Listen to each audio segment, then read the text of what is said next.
Hello my dear students, कैसे हैं आप सब। मेरा नाम है अनमोल कुमार और बच्चों आज मैं आपको बताने आया हूँ वो तरीका जिससे आप 180 में से 180 ला सकते हैं फिजिक्स के अंदर। तो चलिए उसकी डिस्कशन हम थोड़ी सी शुरू करते हैं। तो यहाँ पर आप एक कॉपी पेन निकाल कर रखिए ताकि आप अपना पूरा का पूरा मैप तैयार कर सके कि आप कैसे अपने लिए 180 में से 180 ला सकते हैं। यहाँ पर ध्यान रखिएगा, ये जो मैं बताने वाला हूँ ये दोनों के लिए एप्लीकेबल है, ये न्यूबी के लिए भी एप्लीकेबल है और ये ड्रॉपर्स के लिए भी एप्लीकेबल होगा। तो दोनों का मैं स्ट्रेटजी प्लान यहाँ पर बताने वाला हूँ।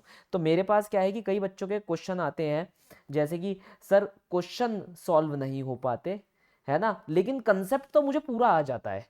फिर कुछ बच्चे कहते हैं सर क्लास में सब कुछ समझ आ जाता है, लेकिन फिर वही बात है, जब घर पर क्वेश्चन लगा रहा हो तो सॉल्व नहीं हो पाते हैं, है ना।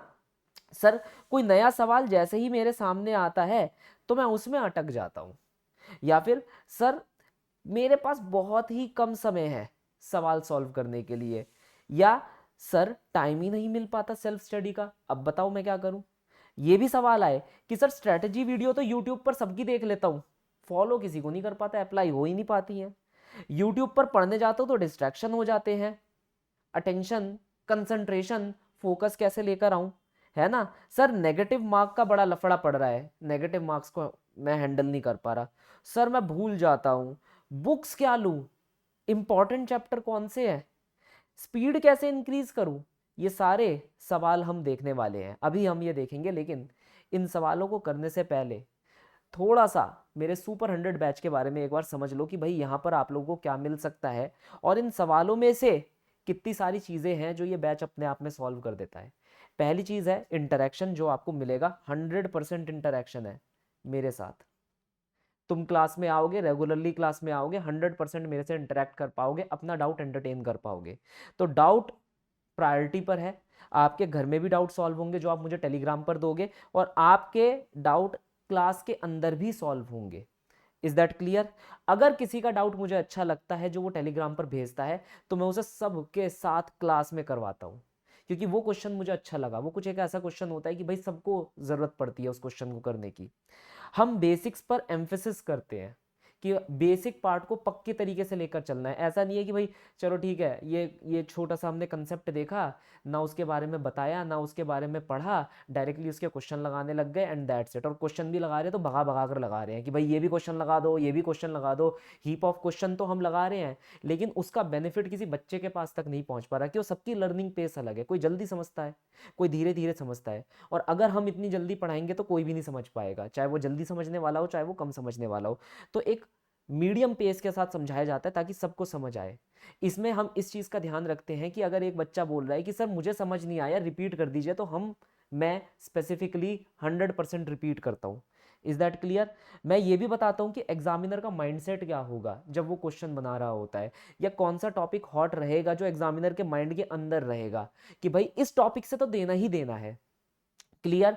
ये भी बताया जाता है कि भाई आपकी मिस्टेक्स क्या है, आप क्या मिस्टेक्स कर सकते हैं। आप मुझे जब आंसर दे रहे होते हैं रिप्लाई के अंदर तो मैं बता देता हूं कि क्या उस आंसर में मिस्टेक हुई है और किस वजह से हुई है, जिसे आप करेक्ट कर सकते हैं। तो यहां पर ये समझ लो, ऐसा तुम्हें लगेगा जैसे तुम 1-on-1 ऑफलाइन क्लास के अंदर मेरे साथ पढ़ रहे हो। क्वेश्चन प्रैक्टिस, बहुत ही ज़्यादा क्वेश्चन करवाए जाते हैं आपको हर क्लास के अंदर, ठीक है, कैलकुलेटिव भी नॉन कैलकुलेटिव भी। और ये समझ लो सारे क्वेश्चन के केसेस, सारी वैरायटियां आपको क्वेश्चन की करवा दी जाती है। लूप होल क्वेश्चन पर मेरा स्पेशल एम्फेसिस रहता है कि भाई देखते हैं कि बच्चा ये क्वेश्चन कर पाएगा या नहीं कर पाएगा, क्योंकि देखो एग्जामिनर तो यही सोचता है ना, बच्चे ने ये पढ़ लिया, अब इसके अंदर बच्चा ये चीज़ नहीं जानता, क्यों, क्योंकि उसके कोचिंग मटीरियल में ये लिखा नहीं है, इस रेफरेंस बुक में ये लिखा नहीं है, तो क्यों ना हम सवाल यहाँ पर से बना दे ताकि वो बता ही ना पाए, है ना। स्टेटमेंट वाइज क्वेश्चन होते हैं, उसके अंदर बच्चा लैग कर जाता है। भले ही वो ये कह रहा हो कि भाई मैंने कंसेप्ट तो पूरा पढ़ लिया, अगर कंसेप्ट पूरा पढ़ लिया तब भी तो हम देखो, हमने तो पढ़ लिया ना, जैसे कूलम लॉ अच्छे से पढ़ लिया हमने, लेकिन फिर भी हम उसके स्टेटमेंट वाइज क्वेश्चनों को कभी कभार नहीं कर पाते हैं। अब हमने क्या कुछ कमी रखी, नहीं सर, 2-3 जगहों से हमने कूलम्स लॉ पढ़ा, हर जगह का लेक्चर ले लेकर देख लिया कि हमने हर जगह से पढ़ लिया, लेकिन फिर भी क्या होता है, स्टेटमेंट वाइज क्वेश्चन आते हैं और हम रह जाते हैं, है कि नहीं। तो ये चीज़ पर भी हमारा ध्यान रहेगा, इंपॉर्टेंट क्वेश्चनों पर हमारा ध्यान रहेगा, जो कि मोस्ट प्रोबेबल क्वेश्चन होते हैं, क्या वो आ सकता है, क्या वो नहीं आ सकता, ये सारी डिस्कशन होगी, ठीक है। सॉल्यूशन विद स्पीड, कहने का मतलब है ये मैं नहीं करने वाला, ये तुम ही करोगे। तुम्हारी स्पीड सॉल्व करने की बढ़ जाएगी, क्योंकि ऑब्वियसली 100 बच्चे होंगे, उसमें से 40-50, वैसे तो सारे के सारे बच्चे ही मुझे आंसर देते रहते हैं, कमेंट सेक्शन ऐसे धड़ाम से चलता रहता है, मुझे पता चलता रहता है कि सबके सॉल्यूशंस आ रहे हैं, तो तुम्हें भी ये रहेगा ना कि मैं पहले सॉल्व करके दे दूं, मैं पहले सॉल्व करके दे दूं, मेरा सॉल्यूशन पहले सर के पास जाए, तो तुम्हारी स्पीड ऑटोमेटिकली बढ़ जाएगी। उसी के अंदर तुम्हें ये भी पता चलता रहेगा यार स्पीड तरीके से सॉल्व करते हुए क्या क्या मेरी गलतियां हुई है, क्या क्या मेरी गलतियां नहीं हुई, है ना। और साथ ही साथ मेंटरिंग जो एक इंपॉर्टेंट पार्ट है, टेलीग्राम पर तुम लोग मेरे से बात करते हो तो तुम मेरे से बिल्कुल ऐसे टच में आ जाते हो जैसे हम मैसेज कर रहे हैं, रात को 11 बजे 12 बजे बच्चे बात करते हैं कि सर एक बात बताइए, आज का दिन मेरा ऐसा गया, मैंने ये सारे जो टॉपिक्स हैं ये सारे कवर कर लिए हैं, कल के दिन मैं अपने दिन को कैसे स्केड्यूल करूँ, 7 बजे मैं उठता हूँ, तो 7 बजे से लेकर 5 बजे तक के टाइम का आप एक स्केड्यूल बनाकर दे दीजिए, क्योंकि मैं उस टाइम पूरा का पूरा फ्री हूँ, तो मैं अपने सब्जेक्ट्स को किस तरीके से हैंडल कर सकता हूँ, स्पेसिफिकली फिजिक्स को मैं कैसे कैसे इस टाइम पढ़ सकता हूँ, इस चैप्टर में से किस किस टॉपिक पर मैं ध्यान दे सकता हूँ, अगर ये टॉपिक मेरे वीक हैं, कहाँ कहाँ से, किस रेफरेंस बुक से, किस मटेरियल से मैं कितने क्वेश्चन लगा सकता हूँ, पर क्वेश्चन में मेरा कितना टाइम खप सकता है, बिल्कुल टोटल प्योर तरीके से 1-on-1 मेंटरिंग तुम्हें यहाँ देखने को मिलेगी। ये बात क्लियर। अब सवाल ये आता है किसको लेना चाहिए, तो यहाँ पर पहले तो मैंने बता दिया कि क्या क्या मिलता है, अगर तुम्हें ये बेनिफिट चाहिए तो भाई ले लो ये वाला कोर्स, ठीक है। किस किस को लेना चाहिए, जो भाई सीखना चाहते हैं, रटना नहीं चाहते, even though we know that कि रटना is a basic part of the need, लेकिन सीखना मेजॉरिटी है, सीखना 90% है, 10% हमारे को रटना होता है। अब तुम कहोगे अरे सर क्या बात कर दी यार, सारे फॉर्मूले तो रटने ही होते हैं, मेरे भाई बिना समझे तू फॉर्मूला रट लेगा क्या, बहुत सारे फॉर्मूला होते हैं, थोड़ा सा मैं चेंज कर दूंगा फॉर्मूला पूरा चेंज हो जाएगा, है ना। कंडीशंस जो होती हैं वो रटी नहीं जा सकती, वो तो समझी जा सकती हैं, ठीक है। जो प्रॉब्लम सॉल्विंग स्किल्स को डेवलप करना चाहते हैं, जो ये जानना चाहते हैं कि भाई रेदर देन जब मैं पढ़ लूं तो उसके बाद कैसे मैं एक मेथोडोलॉजी को खुद की एक पर्सनलाइज मेथोडोलॉजी डेवलप करूं, ताकि मैं प्रॉब्लम्स को सॉल्व कर पाऊं, कल को मुझे ये ना कहना पड़े भाई मैंने पढ़ तो सब कुछ लिया, इधर से भी पढ़ लिया, उधर से भी पढ़ लिया, इस बुक से भी पढ़ लिया, उस बुक से भी पढ़ लिया, लेकिन जैसे ही मेरे पास क्वेश्चन आया मैं तो सॉल्व ही नहीं कर पाया, क्यों, मेरी प्रॉब्लम सॉल्विंग स्किल ही नहीं है कि नहीं।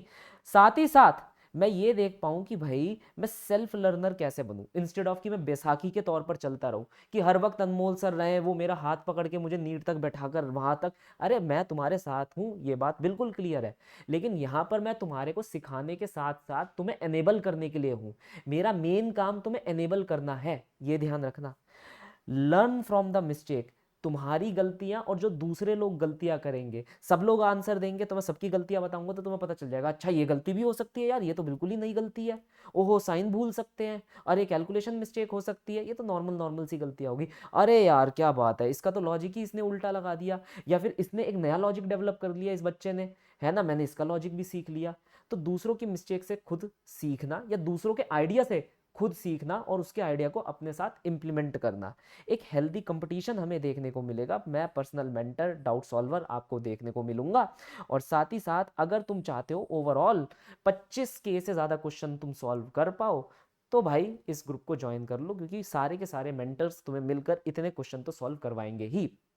अब बात आ जाती है तुम्हारे बेसिक जो क्वेरीज आ रही थी कि सर क्वेश्चन सॉल्व नहीं हो पाते, पढ़ लेता हूं तब भी नहीं सॉल्व हो पाते, मैं क्या करूं, तो भाई इसका आंसर है प्रॉब्लम सॉल्विंग स्किल डेवलप करनी पड़ेगी तुम्हारे को, problem solving skill, is that clear.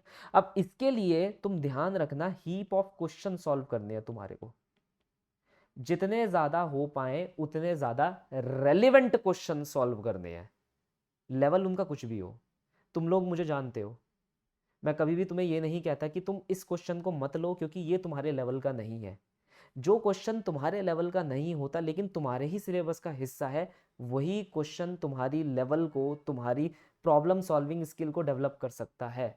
तुम भी जानते हो, मैं भी जानता हूँ, तुम तो बायो के स्टूडेंट हो, जब तक मसल के ऊपर तुम स्ट्रेस नहीं डालोगे वो ब्रेक नहीं करेगी और अडेप्ट करके ग्रो नहीं करेगी, ऐसे ही ये स्किल्स भी होते हैं, ये बात क्लियर है। हमें एक क्वेश्चन लेना है जो हमारे सिलेबस का हो, रेलिवेंट हो लेकिन हार्ड हो, उसके लिए हमने आपको वैसे डीपीपी दे रखी है हमारे कोर्स के अंदर, वो तुम्हें पता चल जाएगा, वो मॉडरेटली हार्ड और हार्ड क्वेश्चंस की ही डीपीपी होती है, ताकि आप घर पे बहुत अच्छे से और सीख पाएं, क्योंकि यहाँ पर ये नहीं होता कि शुगर कोटिंग करके आपको चीज़ दे दी जाए, नहीं सर, क्वेश्चन हार्ड आपको मिलेगा। आपको क्लास के अंदर सारे टाइप के क्वेश्चन सॉल्व करवा दिए जाएंगे, लेकिन डीपीपी के अंदर जो आपको क्वेश्चन मिलेगा वो एडवांस नीट का भी क्वेश्चन मिलेगा।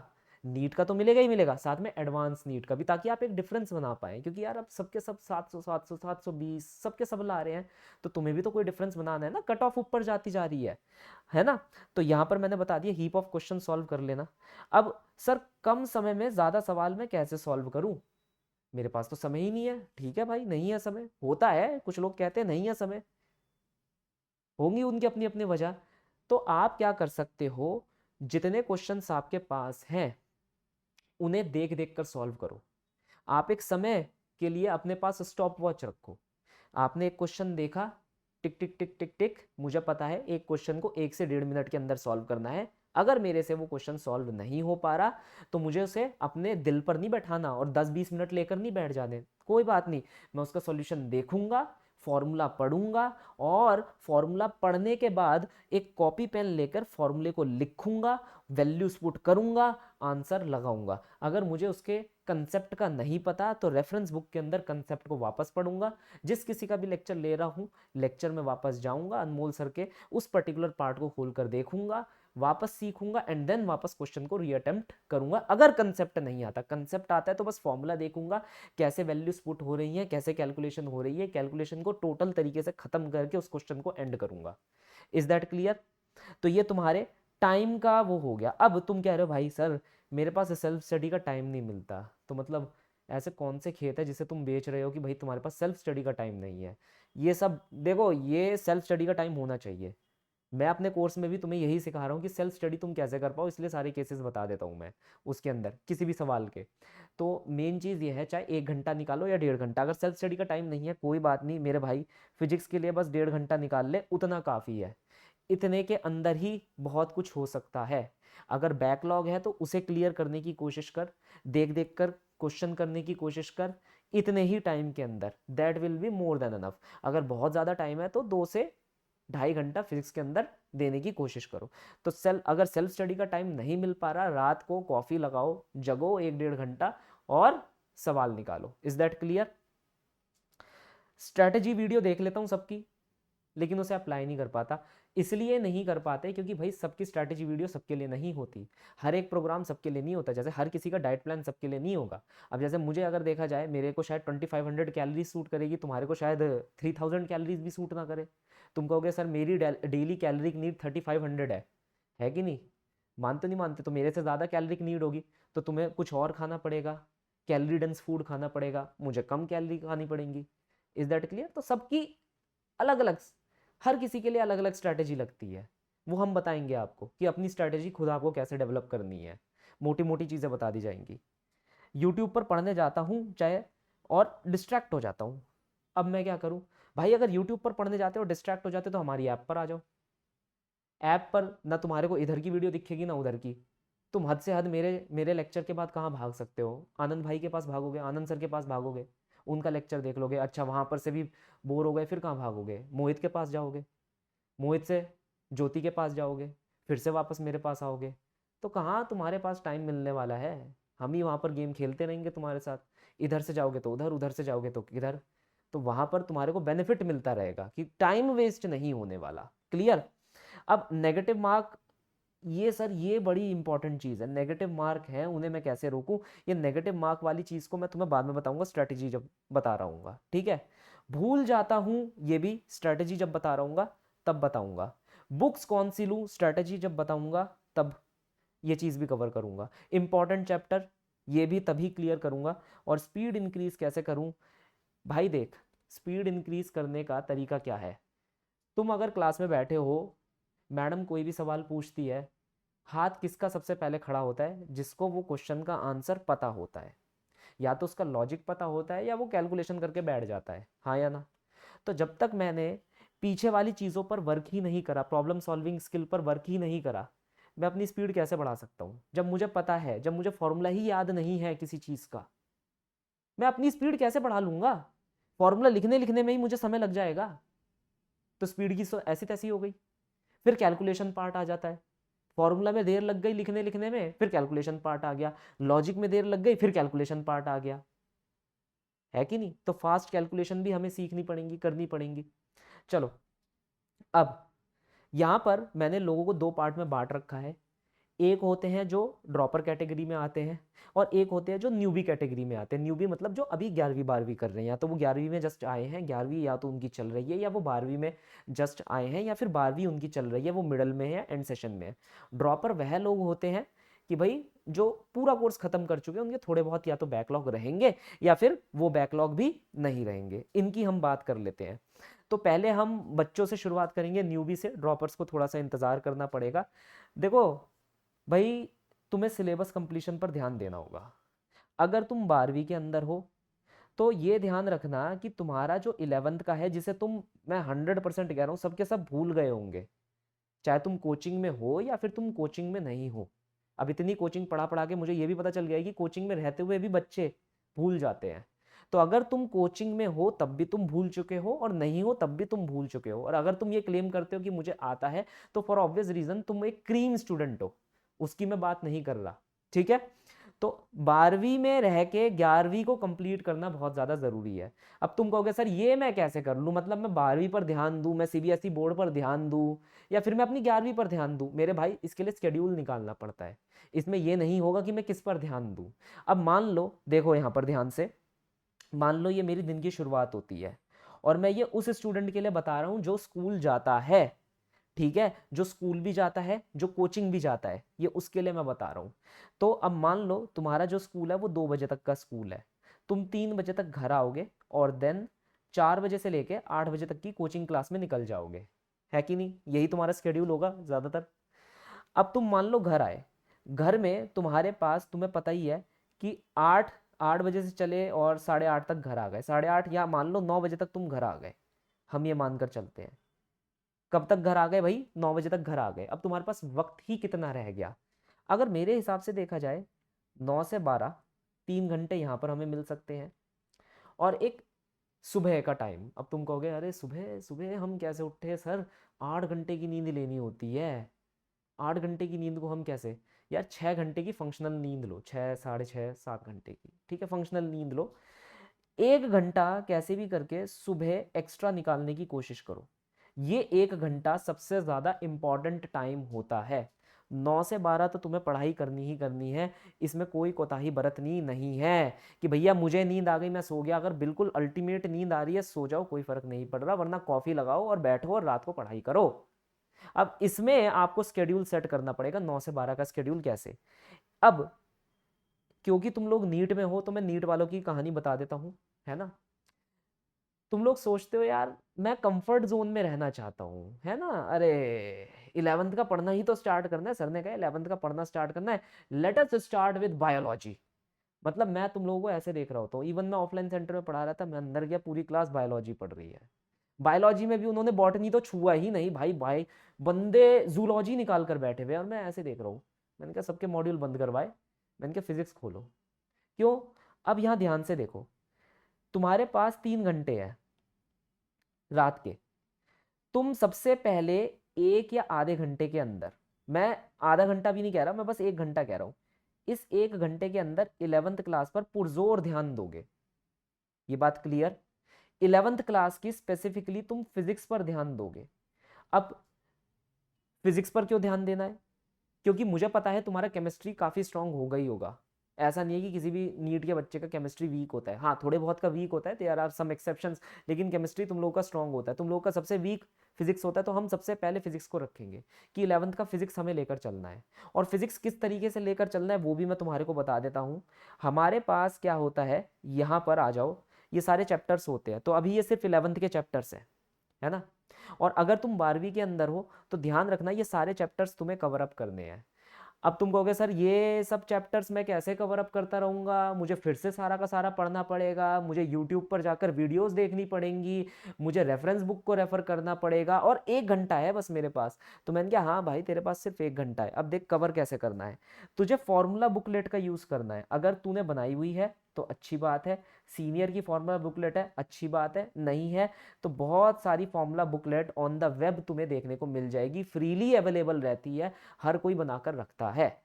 Is that clear? Formula booklet निकालो, देखो उस फॉर्मूला बुकलेट में वह फॉर्मूला तुम्हारे को गिवन होगा, एक फॉर्मूला गिवन होगा और उसके साथ लगने वाली क्या गिवन होगी, कंडीशन हमारे को गिवन होगी। तो फॉर्मूला बुकलेट हमारे को ये बता देगा क्या फॉर्मूला है, क्या कंडीशन है।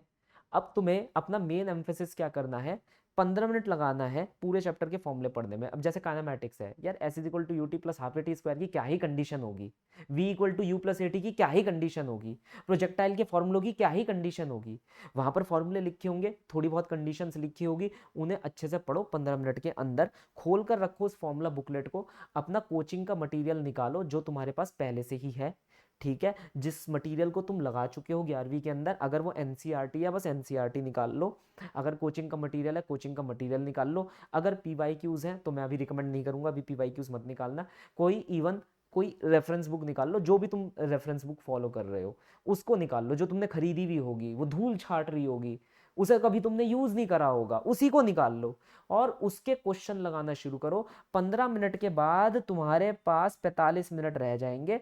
45 मिनट के हिसाब से हर एक क्वेश्चन कम से कम तुम्हें 3 से 5 मिनट लगने चाहिए, 3 से 5 मिनट, क्योंकि अभी अभी तुम कर रहे हो तो टाइम तो इतना लगेगा। अगर 5 मिनट भी लग रहे हैं तो 9 से 10 क्वेश्चन तो तुम कर ही लोगे यार। ये 9 से 10 क्वेश्चन तुम्हारे लिए संजीवनी की तरह काम करेगा, बात आप समझ रहे हो। 9 से 10 क्वेश्चन ही पर चैप्टर संजीवनी की तरह काम करेगा तुम लोगों के लिए, कि हाँ मैंने ये कर ली है। अब तुम कहोगे सर फिर मैं कैसे टारगेट को कंप्लीट कर पाऊंगा।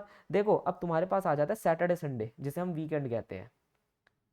सैटरडे संडे को बैठो और भाई 2-4 घंटे फिजिक्स को दे दो, संडे को बैठो दे दो, चाहे एक चैप्टर को देना पड़े। वैसे तो मैं रिकमेंड नहीं करूंगा कि एक चैप्टर, उससे ज़्यादा ही चैप्टर को देने की कोशिश करना।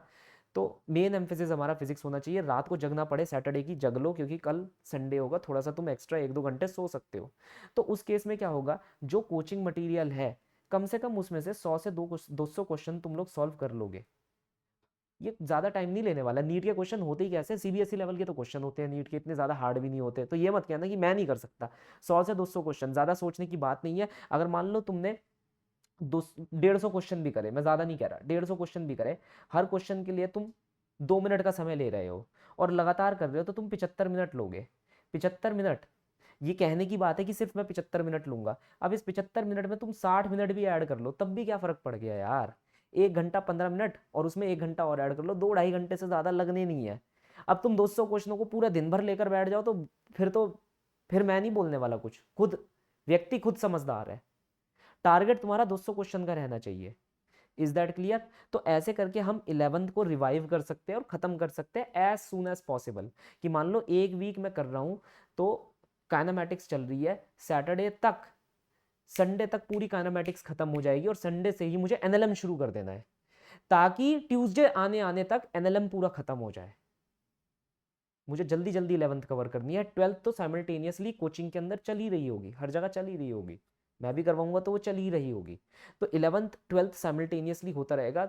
At the end of the day तुम्हें तुम्हारा सिलेबस कंप्लीट हो जाएगा और तुम परिपक्व हो जाओगे कि भाई अब हमें क्या करना है। ये बात क्लियर है 11वीं वालों के लिए कि भाई 11वीं वाले क्या करें।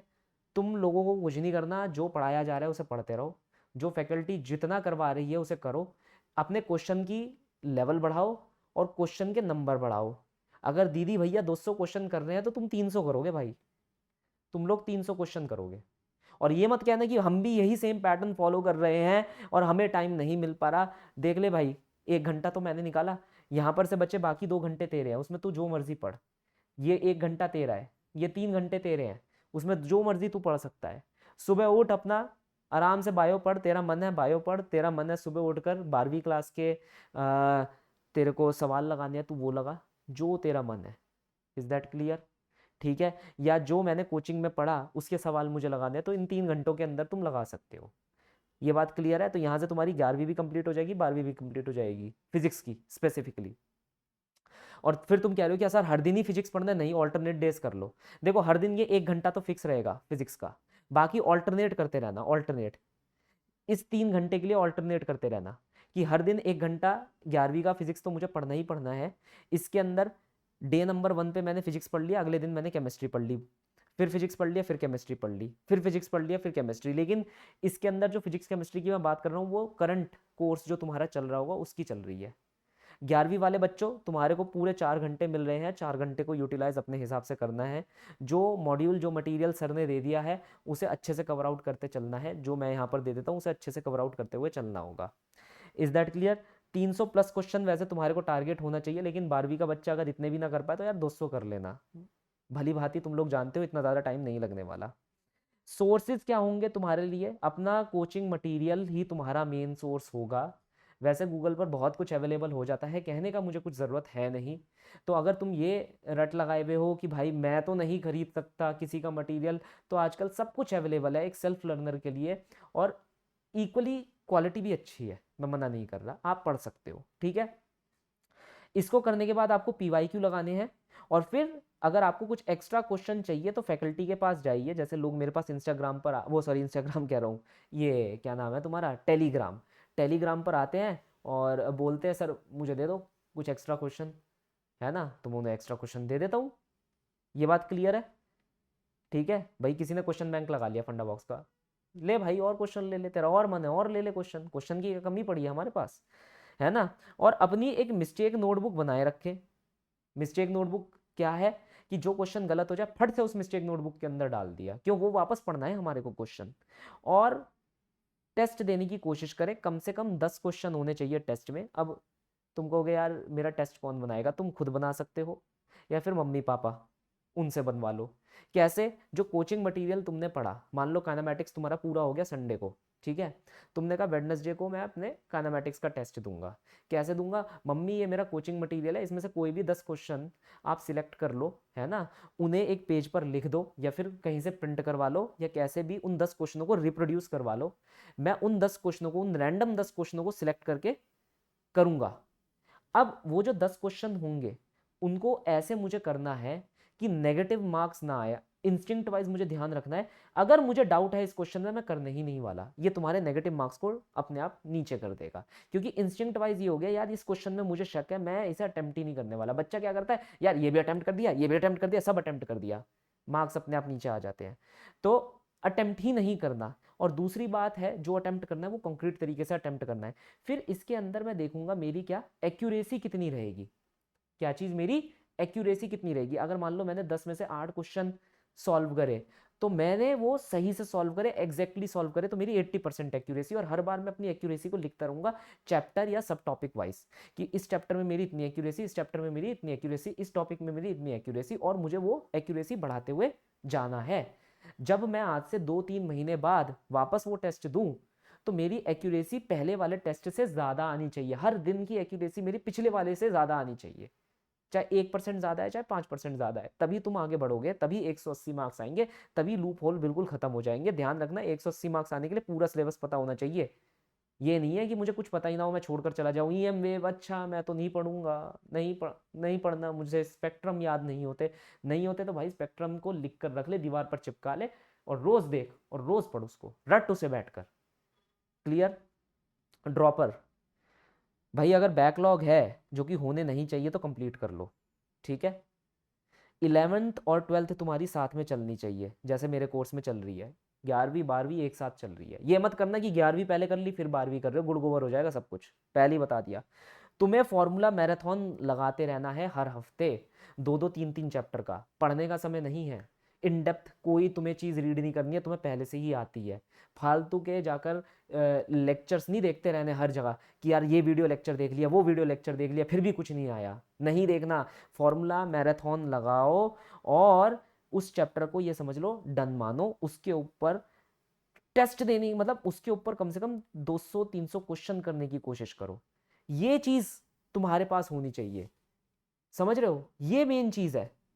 और क्वेश्चन तुम कहां से करोगे? जो मटेरियल तुम सॉल्व कर चुके हो, जो भी रेफरेंस मटेरियल तुम सॉल्व कर चुके हो, सिर्फ वहीं से वापस क्वेश्चन करने हैं। तुम्हें क्वेश्चन ऐसे होने चाहिए कि मैं बोलूं ना कि module page number 45 question number 36 का ऑप्शन क्या है, तो तुम्हें यही बोलना है ऑप्शन सी है। समझ गए? इतना अच्छे से तुम्हें पता होना चाहिए अपने मॉड्यूल के बारे में, irrespective of any coaching, any material, any reference you are using. ये बात समझ गए? बहुत ही गहरी बात है ये, जो समझ गया वो एक अच्छी चीज़ है। PYQs बिल्कुल चार्ट जाने हैं, मैं यहाँ PYQ लिखूं या तुम PYQ को ऐसे ही देख लो दूर से, तुम्हें कह देना है अबे इसका ऑप्शन ए ही है। मैं कहूँ कैसे, अरे मुझे नहीं पता ए ही है। खैर तुम्हें सॉल्व तो पूरा ही करना पड़ेगा क्योंकि वैल्यूज चेंज होकर आती है। लेकिन तुम ये देखो, तुम्हें नीट के पेपर के अंदर ये नहीं देखना ये क्वेश्चन नया है। अगर तुम अपने आप से ये सवाल कर रहे हो ना ये क्वेश्चन नया है, तो बेटा तूने अभी पढ़ा नहीं है, ये बात ध्यान में रख। नीट के अंदर कोई नया क्वेश्चन नहीं आता, वही पुराने क्वेश्चन आते हैं, वही वापस रिपीट हो जाएंगे, वही उनकी वैल्यू चेंज होकर रिपीट हो जाएगी। फिजिक्स नीट के अंदर कुछ चीज नई नहीं है, it's all about repetition repetition repetition repetition of previous one. Clear?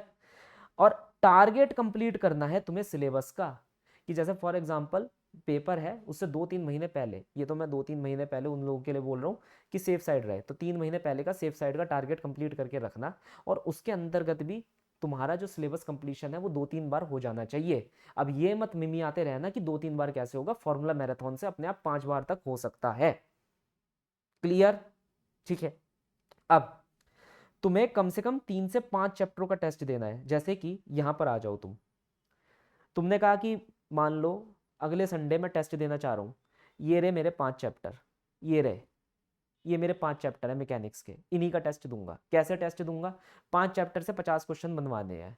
मैं अपनी फॉर्मूला वो जो कोचिंग का मटेरियल है मैं अपने दोस्त के पास ले जाऊंगा, मम्मी के पास ले जाऊंगा, पापा के पास ले जाऊंगा। हर एक चैप्टर में से 10-10 क्वेश्चन दे दो भाई, लिख दो 10-10 क्वेश्चनों को। PYQs को ले जाऊंगा, हर एक चैप्टर में से 10-10 क्वेश्चन दे दो, रैंडमाइज करके मुझे टेस्ट बनाकर दे दो। It is that simple. सबके माँ बाप हेल्प कर रहे होते हैं। अगर तुम्हारे पास चलो मान लो कि मम्मी पापा एक्सेसिबल नहीं है, वर्किंग है काइंड ऑफ लाइक, तो भाई की हेल्प लो। भाई अगर हेल्प नहीं दे पा रहा कि वो भी बिजी है, तो दोस्त की हेल्प लो। यार सबके लिए कोई ना कोई हेल्प करने वाला होता है। और अगर फिर भी कोई तुम्हारे पास नहीं है, तो यार जो तुम्हारे पास मटेरियल पड़ा है उसकी एक साफ सुथरी कॉपी तो तुम्हारे पास होगी, PDF में होगी या कैसे भी पड़ी होगी। तुम एक काम करना, गूगल के ऊपर रैंडम नंबर जनरेटर यूज करना, रैंडम नंबर जनरेटर। और 1 से 50 के बीच में, अगर मान लो तुम्हारे मॉड्यूल के अंदर 50 क्वेश्चन है, तो कहना generate random number in between 1 to 50। वो जो भी रैंडम नंबर 1 से 50 के बीच में जनरेट कर दे, 10 रैंडम नंबर, उसको अपना सेट नंबर 1 मानना। ऐसे करके हर एक चैप्टर के अंदर 10 क्वेश्चन जनरेट करवा लेना, और जो वो नंबर बोले उस क्वेश्चन को जाकर अटेम्प्ट कर देना। वेदर इट इज इंपॉर्टेंट और नॉट डजंट इवन मैटर, लेकिन ये टेस्ट देते रहना है। और ये टेस्ट देने का तरीका क्या है? Formula marathon. पहले इनके फॉर्मूले रट लो अच्छे से, फॉर्मूला की मैराथन कर लो, और फिर ही ये टेस्ट देना। ये बात क्लियर है सबको? ये सारे चैप्टर एक साथ जाएंगे। ग्रेविटेशन, इलेक्ट्रोस्टैटिक चार्जेस, फील्ड और पोटेंशियल कैपेसिटेंस एक साथ रहेगा। ठीक है। थर्मोडायनेमिक्स, KTG एक साथ रहेगा। वेव ऑसिलेशन एक साथ रहेगा। ड्रॉपर हो तो तुम्हारे लिए ये वेव भी साथ में चलेगा, क्योंकि दोनों के कंसेप्ट थोड़े बहुत सिमिलर हो जाते हैं। क्लियर? ये 2 चैप्टर साथ में चलेंगे, moving charges, magnetism and matter. वैसे मैग्नेटिज्म एंड मैटर में से काफी कुछ डिलीट हो चुका है, तो देख लेना, मैंने वीडियो निकाल रखी है। अब यहाँ पर कुछ हमारे पास ये मॉडर्न है, ये एक साथ चलेगा बिल्कुल, इसमें से तो आएगा ही आएगा, ज़्यादातर मॉडर्न में से आता है, ये एक साथ चलेगा। ठीक है। ये तुम्हारे सेट मैंने यहाँ पर बना रखे हैं, कलर कोडेड सेट मैंने यहाँ पर बना रखे हैं, इन्हें नोट डाउन कर लो। अब तुम कहोगे sir what about these white colours? ये सब अपने आप अकेले हैं, ये इनका कोई रिलेशन नहीं है। जैसे इन तीनों को तुम एक साथ ले लेना, ये 3 एक साथ रहेंगे। सॉलिड छोटा सा है, फ्लूइड काफी बड़ा है, और थर्मल प्रॉपर्टीज ऑफ मैटर थोड़ा सा छोटा है तुम्हारे लिए, इसके अंदर हीट ट्रांसफर वगैरह सब आ जाता है। तो ये एक सेट मान लेना, ये मिसलीनियस सेट है, इसमें से तो कुछ ज्यादा आएगा नहीं, इन दोनों में से एक क्वेश्चन पक्का आ जाता है ना? तो ये मेन इंपॉर्टेंट है, इस पर ध्यान देना, पढ़ना सब कुछ पड़ेगा। EMI, AC, EM वेव, ये एक सेट है, ये एक सेट है, इन तीनों को एक साथ रखना। ये बिल्कुल अलग है, इसे अलग से पढ़ना, फॉर्मूला पढ़ लो फिर इसे लगाना, लेकिन इसे इत्मीनान से लगाना। इसे किसी के साथ इसलिए नहीं डाल रहा हूं क्योंकि इसे तुमने अच्छे से नहीं पढ़ा तो आता जाता क्वेश्चन तुम्हारा खराब हो जाएगा। करंट इलेक्ट्रिसिटी स्कोरिंग चैप्टर है, सबसे अलग है, आराम से पढ़ना, क्योंकि इसी चैप्टर को देखकर तुम सबसे ज्यादा नंबर स्कोर कर सकते हो। इस बार भी क्वेश्चन आया था, वो बेकार सा क्वेश्चन क्या था, find the terminal potential difference. मतलब ये कोई क्वेश्चन होता है क्या? है कि नहीं? बहुत ही इजी क्वेश्चन आता है, तो स्कोर बहुत ज्यादा करा जा सकता है।